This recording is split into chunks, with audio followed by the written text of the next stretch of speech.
Hello friends, मैं प्रीतम झा आप सभी का एम प्लानर में स्वागत करता हूं। फ्रेंड्स, आज हम लोग यहां पर डिस्कस करेंगे ईवीएस के कुछ इंपॉर्टेंट क्वेश्चंस को।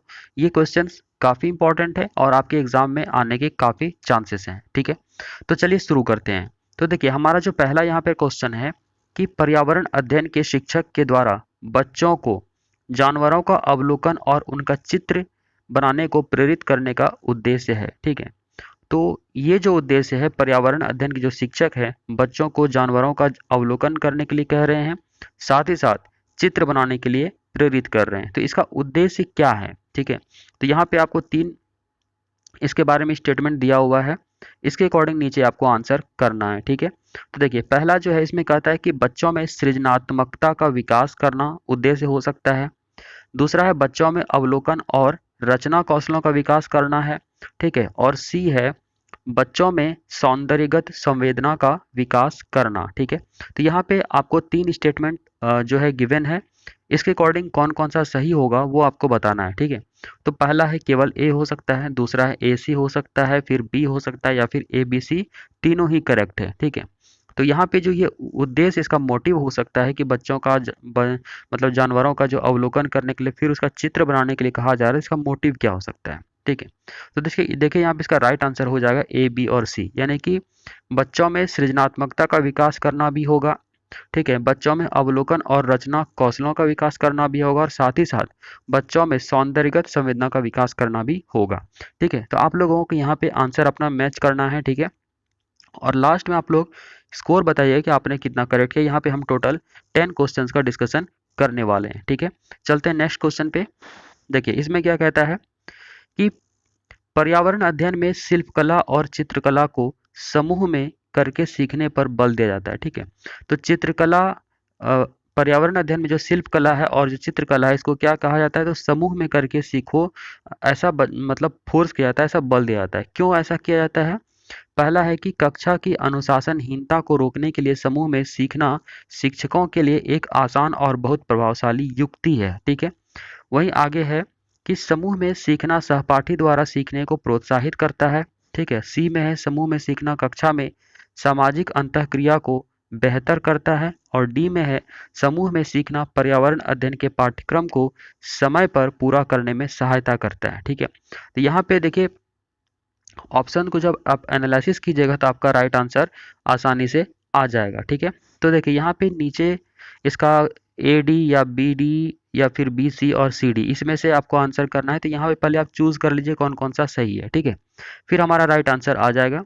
तो देखिए, अगर हम पहले का बात करें, यहाँ पे कहा था अनुशासनहीनता को रोकने के लिए, इसका मतलब है बच्चे क्या है, अनुशासनहीनता कर रहे हैं। ठीक है, तो इस तरह की बातें क्या हो जाती है, नेगेटिव होती हैं, तो इसको आप पहले ही हटा दीजिए। उसके बाद है कि समूह में सीखना सहपाठी द्वारा सीखने को प्रोत्साहित करता है, तो बिल्कुल करेक्ट बात है, तो ये ऑप्शन हमारा हो सकता है। सी है समूह में सीखना कक्षा में सामाजिक अंतःक्रिया को बेहतर करता है, बिल्कुल सही है, तो ये भी करेक्ट है। जब बच्चे समूह में सीखेंगे तो सामाजिक अंतःक्रिया को क्या होगा, उससे अंतःक्रिया बेहतर होगा। डी में अगर देखें तो यहाँ पे कहता है कि समूह में सीखना पर्यावरण अध्ययन के पाठ्यक्रम को समय पर पूरा करने में सहायता करता है, तो यहाँ पे केवल समय पर पूरा करने का बात हो रहा है। ठीक है, एक फॉर्मेलिटी निभाने का बात हो रहा है, तो ये क्या हो गया, गलत हो गया। तो हमारा राइट आंसर यहाँ पे बी और सी होगा। तो देखिए, इसके अकॉर्डिंग हमारा क्या हो जाता है, तो थर्ड नंबर ऑप्शन आंसर हो जाएगा। ठीक है, बी और सी। तो आई होप कि आपका भी यही आया होगा। चलिए, बहुत बढ़िया। आप लोग लास्ट में स्कोर करके जरूर बताइए कि आउट ऑफ 10 आपने कितना करेक्ट किया। चलिए देखते हैं इस क्वेश्चन में। देखिए, इसमें क्या कहता है। फ्रेंड्स, आप सभी से एक रिक्वेस्ट है कि वीडियो को आप लोग लाइक कर दीजिए, जो भी वॉच कर रहे हैं आप सभी से हम्बल रिक्वेस्ट है।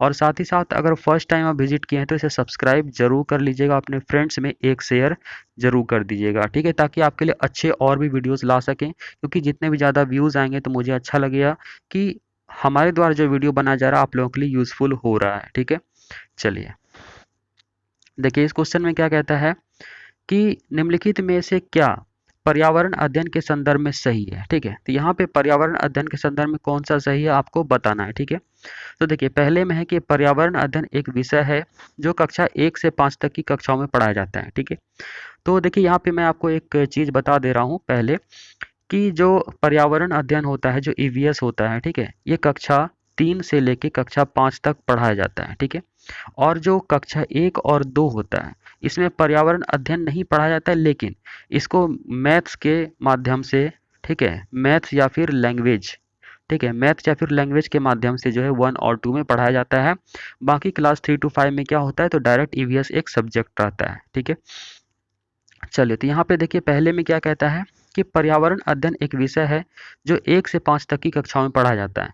तो आपको अभी हमने बताया कहाँ से कहाँ तक पढ़ाया जाता है, तो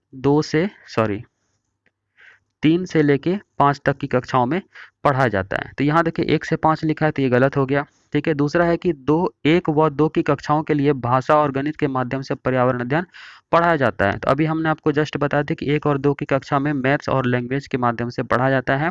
तो हमारा यहाँ पे राइट आंसर यही होता है। आगे भी हम लोग पढ़ लेते हैं। देखिए ये हमारा राइट आंसर है। तीसरे में देखिए क्या कहता है, 2, 3 और 4 की कक्षाओं के लिए पर्यावरण अध्ययन से जुड़े मुद्दों को भाषा और गणित के माध्यम से पढ़ाया जाता है। ठीक है, तो भाषा और गणित के माध्यम से किसमें पढ़ा जाता है, 1 और 2 में पढ़ा जाता है। ठीक है, जबकि यहाँ पे 2, 3 और 4 की बात कर रहा है तो ये क्या हो गया, रॉन्ग हो गया। अगर हम लोग 4 का बात करें तो यहाँ पे देखिए क्या कहता है कि 1 से 2 तक की कक्षाओं के लिए पर्यावरण अध्ययन से जुड़े मुद्दे विज्ञान और सामाजिक विज्ञान के माध्यम से पढ़ाए जाते हैं। तो यहाँ पे देखिए क्या है, मैथ्स और लैंग्वेज के माध्यम से पढ़ाया जाता है, जबकि यहाँ पे बता रहा है कि विज्ञान और सामाजिक विज्ञान के माध्यम से पढ़ाया जाता है। तो ये भी हमारा क्या हो गया, रॉन्ग। तो हमारा राइट आंसर क्या हो जाता है, तो सेकेंड नंबर। आई होप कि आप सभी का सेकेंड नंबर आया होगा। ठीक है, चलिए बहुत बढ़िया, चलते हैं नेक्स्ट क्वेश्चन पे। देखिए इसमें क्या कहता है कि बच्चों को पर्यावरण अध्ययन को सीखने के लिए खोजने के द्वारा पर्याप्त समय दिया जाता है, यह इंगित करता है। ठीक है, यानी बच्चों को किस चीज का समय दिया जा रहा है, खोज करने के लिए, खोजने के लिए द्वारा, खोजने का जो है, खोजने द्वारा पर्याप्त समय दिया जाता है। तो यह चीज क्या इंगित करता है, इंडिकेट क्या करता है, तो पहला है कि पर्यावरण अध्ययन याद करके सीखा जाता है। दूसरा है पर्यावरण अध्ययन सूचनाओं के द्वारा सीखा जाता है। तीसरा है पर्यावरण अध्ययन बाल केंद्रित है। और चौथा है पर्यावरण अध्ययन शिक्षक केंद्रित है। तो यहाँ पे देखिए फ्रेंड्स कुछ नेगेटिव कीवर्ड्स हैं जिसको कि आप लोगों को याद रखना चाहिए। तो देखिए यहाँ पे याद है, तो याद जहां भी ऑप्शन मिले इसे देख के हटा दीजिएगा। दूसरा, जहां भी सूचना मिले इसे देख के हटा दीजिएगा। तीसरा, यहाँ पे देखिए क्या कहता है, पर्यावरण अध्ययन बाल केंद्रित है, तो बाल केंद्रित अच्छी बात है, तो ये जहां भी मिले वो हमारा राइट आंसर हो जाएगा ऑप्शन में। ठीक है, यहाँ पे देखिए क्या कहता है, पर्यावरण अध्ययन शिक्षक केंद्रित है, तो शिक्षक केंद्रित एक निगेटिव बात होता है, मतलब यहाँ पे शिक्षक क्या होता है, डोमिनेंट होता है, हावी होता है स्टूडेंट्स पे, तो जो क्या है, एक निगेटिव बात है। तो हमारे यहाँ पे राइट आंसर क्या होता है, 3 नंबर। तो आई होप कि आपका भी 3 आया होगा। चलिए बहुत बढ़िया फ्रेंड्स, आप लोग सभी फटाफट एक बार वीडियो को लाइक जरूर कर दीजिए। ठीक है, चलिए देखिए यहाँ पे क्या कहता है इस क्वेश्चन में, निम्नलिखित में से कौन सा पर्यावरण अध्ययन पाठ्यक्रम के सुझावित प्रकरणों का उप प्रकरण है। ठीक है, तो देखिए पर्यावरण अध्ययन, इसके बारे में थोड़ा सा बता देते हैं। जो पर्यावरण अध्ययन होता है ईवीएस, इसका 6 थीम होता है। ठीक है, कितना थीम होता है, जो 6 थीम होता है। ठीक है, तो 6 थीम्स में आपको 6 थीम अगर याद है तो आप आसानी से यहाँ पे आंसर कर पाएंगे। तो देखिए यहाँ पे परिवार मित्र एक है, ये थीम होता है। ठीक है, उसके बाद एक और होता है यात्रा, परिवार मित्र हो गया, यात्रा होता है। ठीक है, उसका यहाँ पे देखिए भोजन है, भोजन और एक याद रख लीजिए पानी, तो यहाँ पे 4 हो गया, भोजन, पानी, परिवार मित्र, यात्रा। ठीक है, उसका यहाँ देखिए हम चीजें कैसे बनाते हैं, ये भी होगा। साथ ही साथ एक और होता है शेल्टर। ठीक है, शेल्टर मतलब हो गया आवास। तो यहाँ देखिए 6 हो गया आपका। ठीक है, तो परिवार मित्र हो गया, यात्रा हो गया 2, तीसरा हो गया भोजन, चौथा हो गया पानी, पांचवा हो गया हम चीजें कैसे बनाते हैं, और छठा हो गया शेल्टर। ठीक है, यानी आवास। तो यहाँ पे उप प्रकरण यानी कि सब टॉपिक कौन है या सब थीम कौन सा है, तो जानवर। तो यहाँ पे हमारा क्वेश्चन के अकॉर्डिंग जो राइट आंसर है वो क्या हो गया, तो 3 नंबर। आई होप कि आपको ये पता होगा। ठीक है, चलिए देखिए नेक्स्ट क्वेश्चन हमारा है कि निम्नलिखित में से क्या पर्यावरण अध्ययन के शिक्षक के लिए वांछनीय गतिविधि है। ठीक है, तो जो पर्यावरण अध्ययन के जो टीचर होते हैं इनके लिए कौन सा वांछनीय गतिविधि है, ठीक है, अच्छा एक्टिविटी है, वो क्या माना जाएगा। तो पहला है कि विभिन्न कक्षाओं के बहुसांस्कृतिक क्षेत्रों को संबोधित करना। ठीक है, मतलब जो कक्षा में डिफरेंट डिफरेंट कल्चर से स्टूडेंट आते हैं उनको जो है वो क्या कर रहा है, तो मतलब संबोधित कर रहा है या उनको वो फेस कर रहा है। ठीक है, तो ये अच्छा है। या फिर दूसरा है पर्यावरण अध्ययन की अवधारणाओं से संबंधित महत्वपूर्ण सूचनाओं को बच्चों को देने के लिए प्रेरित करना। तीसरा है, देखिए यहाँ पे अगर हम बता दें तो सूचना, देखिए आपको भी जस्ट बताए थे निगेटिव है, तो इसे देख के हटा दीजिए, कुछ सोचना ही नहीं है इसमें। उसके बाद है पर्यावरण अध्ययन के 6 प्रकरणों का रेखीय आयोजन करना। ठीक है, तो अभी आपको हम 6 प्रकरण 6 टॉपिक बताएं, तो उसको जरूरी नहीं कि हम पहले इसी को लेंगे फिर उसको लेंगे, कोई सीक्वेंस इसमें नहीं है। ठीक है, तो यहाँ पे रेखीय आयोजन अगर कह रहा है तो ये गलत है। उसके बाद है केवल पाठ्य पुस्तकों पर आश्रित रहना, जहाँ पे केवल वर्ड मिले इसे देख के पहले हटा दीजिए, ऑप्शन को समझने की आवश्यकता ही नहीं, टाइम इसमें वेस्ट नहीं करना है, ना ही कोई दिमाग लगाना है। ठीक है, तो देखिए हम जब नेगेटिव कीवर्ड्स को पकड़ लेते हैं तो हमारा जो है आंसर कितना आसानी से आ जाता है। तो यहाँ पे देखिए ये 2 तो खत्म हो गया था, 3 भी खत्म हो गया, 4 भी खत्म हो गया, तो हमारा राइट आंसर क्या हो गया, तो फर्स्ट नंबर। ठीक है, जब आपको ऑप्शन डायरेक्टली समझ में ना आए तो आप क्या करेंगे, नेगेटिव कीवर्ड्स को पकड़ के आप आंसर आसानी से कर सकते हैं। तो आई होप कि आपका भी यही आया होगा। चलिए बहुत बढ़िया, चलते हैं नेक्स्ट क्वेश्चन पे। फ्रेंड्स, आप लोगों को अगर सेशन पसंद आ रहा हो तो वीडियो को लाइक करना बिल्कुल भी मत भूलिएगा, और फर्स्ट टाइम विजिट किया तो सब्सक्राइब कीजिएगा, और साथ ही साथ अगर आप मेरी मदद करना चाहते हैं तो एक शेयर आप अपने फ्रेंड्स में जरूर कर दीजिएगा। ज़्यादा नहीं मांगते हैं, बट एक शेयर आप लोग जरूर कर दीजिएगा। चलिए बहुत बढ़िया, चलते हैं इस क्वेश्चन पे। निम्नलिखित में से क्या पर्यावरण अध्ययन को सीखने का सबसे प्रभावशाली संसाधन है। ठीक है, तो कहता है कि कौन सा जो यहाँ पे है पर्यावरण अध्ययन को सीखने का सबसे प्रभावशाली संसाधन हो सकता है। तो पहला है पर्यावरण के सदस्य, दूसरा है समुदाय के सदस्य, तीसरा है समाचार, चौथा है कक्षा। ठीक है, तो देखिए यहाँ पे आपको ये जो चारों ऑप्शन दिया हुआ है, इन चारों ऑप्शन में से आपको इन चारों में से आपको जो है नीचे छांटना है कि कौन कौन सा करेक्ट होगा, डी है या फिर सी डी होगा या ए बी सी होगा या फिर ए और बी होगा। ठीक है, तो देखिए क्वेश्चन क्या कहता है कि पर्यावरण अध्ययन को सीखने के लिए सबसे प्रभावशाली, क्या लिखा है, सबसे प्रभावशाली, यानी कि प्रभावशाली सभी है लेकिन सबसे प्रभावशाली सभी नहीं है यहाँ पे।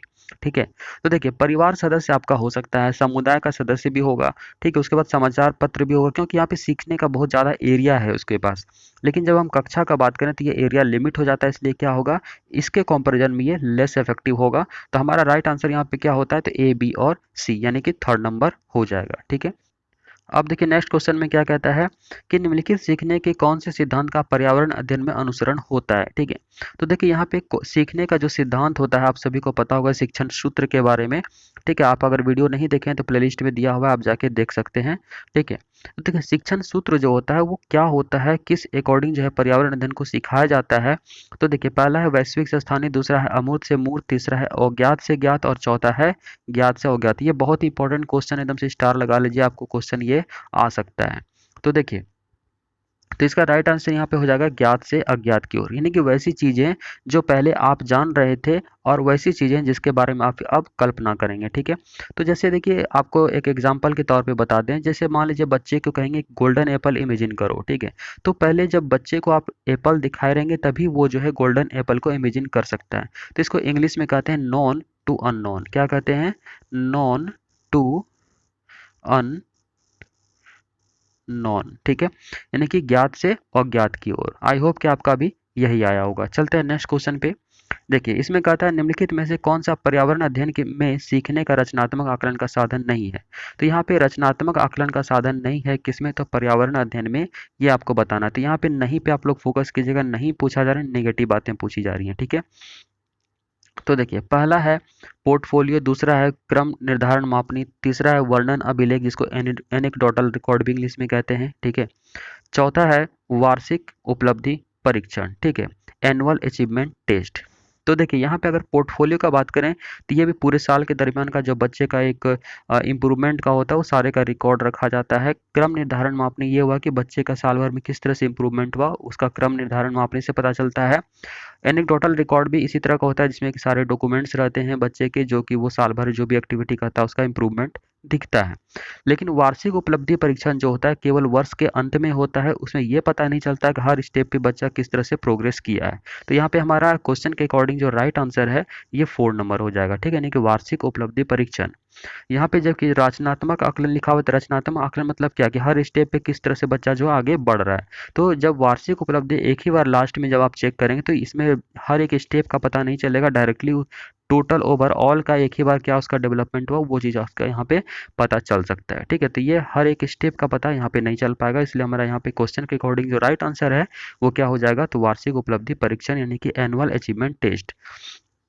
चलिए फ्रेंड्स, ये लास्ट क्वेश्चन है, तो आप लोग अगर सब्सक्राइब नहीं की तो प्लीज़ आप लोग सब्सक्राइब कर लीजिएगा, नहीं तो लास्ट में आप लोग भूल जाइएगा। ठीक है, तो सब्सक्राइब करके घंटी का बटन तो दबा ही लीजिएगा। ठीक है, चलिए बहुत बढ़िया। देखिए इसमें क्या कहता है कि निम्नलिखित में से किसको जो है पर्यावरण अध्ययन में बच्चों के आकलन से दूर करना चाहिए। ठीक है, तो पर्यावरण अध्ययन में जो बच्चों का आकलन का जो प्रोसेस है, किस चीज़ को दूर रखना चाहिए, ये आपको पूछा जा रहा है। ठीक है, तो पहला है कि बच्चों के उत्तरों को सही या गलत रूप में आंकना। ठीक है, दूसरा है कक्षा 5 के ईवीएस पाठ्य पुस्तक में प्रत्येक पाठ के अंत में दिए गए आज हमने क्या सीखा पर चर्चा। तीसरा है आकलन के संकेतकों का उपयोग और चौथा है बच्चों के सीखने के गुणात्मक आकलन। ठीक है, तो देखिए यहाँ पे अगर हम देखें तो हमारा राइट आंसर यहाँ पे फर्स्ट नंबर होता है, यानी कि बच्चों के उत्तरों को सही या गलत रूप में आंकना। तो ये बिल्कुल गलत बात है, बच्चों को सही या गलत रूप में आंकना नहीं चाहिए, इसे ही दूर करना चाहिए। ठीक है, बाकी यहाँ पे ये सही है कि प्रत्येक पाठ के अंत में आज हमने क्या सीखा इस पर चर्चा होनी ही चाहिए। उसके बाद है आकलन के संकेतकों का उपयोग, आकलन का जो भी रूल रेगुलेशन होता है उसको फॉलो किया जाना चाहिए। उसके बाद है बच्चों के सीखने का गुणात्मक आकलन, यानी कि गुणात्मक होना चाहिए ना कि मात्रात्मक होना चाहिए। ठीक है, तो ये चीज़ भी सही है। तो हमारे यहाँ पे राइट आंसर क्या होता है क्वेश्चन के अकॉर्डिंग, तो फर्स्ट नंबर। तो इस चीज़ को दूर करना चाहिए, सही या गलत के रूप में बच्चे को कभी नहीं आंकना चाहिए, क्योंकि इससे बच्चे में क्या आती है, निगेटिविटी आती है। ठीक है, तो फ्रेंड्स आप लोगों को वीडियो अच्छा लगे तो लाइक ज़रूर कीजिएगा, शेयर कीजिएगा और सब्सक्राइब किए बिना बिल्कुल भी मत जाइएगा। धन्यवाद, मिलते हैं अच्छे टॉपिक के साथ।